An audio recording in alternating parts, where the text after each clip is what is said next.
Keeping communities safe is a difficult job for police personnel. However, the work might occasionally take a troubling turn. Police officers have reported several terrifying incidents during the course of their employment.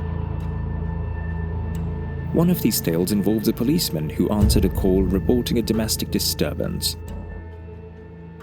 Daily tasks for police personnel include dealing with violent criminals and handling emergencies. However, the possibility for horror stories to occur is a part of the work that is frequently underestimated. Police officers from all around the world have reported many unnerving and disquieting incidents, ranging from terrible run-ins with dangerous people to contacts with paranormal phenomena. We shall examine some of the most horrifying horror tales from the police officers in this video. Now let's focus on some of the most exciting situations faced by police officers and how they have solved the issue. And there's a small reminder, subscribe to my channel to receive the best videos that we upload always. Now let's move on. Story 1. There was a police officer in Burlington, New Jersey prior to being moved to another county. The city of Burlington is not safe. Compared to the rest of Jersey, they claim that crime there is 88% greater. He had the opportunity to experience that firsthand after working there for a year. Now, there would be numerous break-ins, robberies and assaults, but he would eventually become used to those calls. However, occasionally the officer received very odd and frightening calls. One of them was this. The McNeil Estate, a long-abandoned estate that's situated directly on the Delaware River, is well known to most Burlington residents. The house was built in 1894 so that Andrew H. McNeil, his wife, and their 4 daughters could live there. The county now owns the house, which has been abandoned and allowed to fall apart since 1974. Kids would occasionally enter the property illegally to explore it. The police officer was sent to examine the property after receiving a tip from a neighboring home that several people had been observed climbing the fence to get onto the property.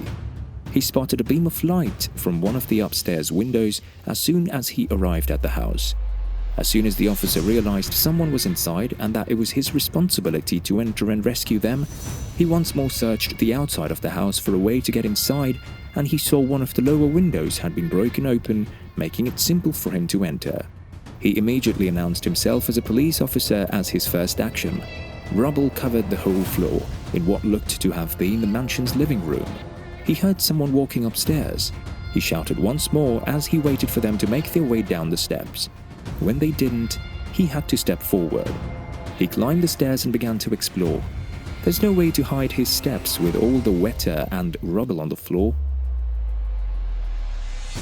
In another room, he heard something dropping. Worry and fear really began to set in at this point. The officer was prepared to act at this point and had his hand on his pistol holster. To get those who entered to leave the space, he shouted once more. It was a strange little room with numerous windows that had glass that was blurry. There was a sliding closet door open about 3/4, so they had to be in there. Before fully opening the closet, he pulled out his pepper spray and gave them one last warning that he was a police officer. It was empty. This was irrational. He looked out of the windows and around the room. Someone was standing behind him. And as he turned towards a balcony deck, all that he could make out about their bodies was the outline, but he soon realized there were people at the other windows as well. They all had such a ghostly image as they were all staring at him through the window. The 3 people who were watching him from the windows had vanished. Through a bunch of trees, he saw the police car's bright lights. Over the radio, a different cop gave notice of his and his teammates' presence at the location. He approached the officers in front of the residence and pointed upward at the deck, where he noticed 3 people seated. They jointly searched every room in the mansion.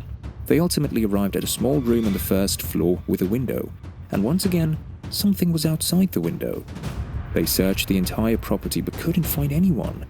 The officer considered the scariest part of this to be seeing 3 ghosts, each one standing by one of the deck's 3 windows and staring at him.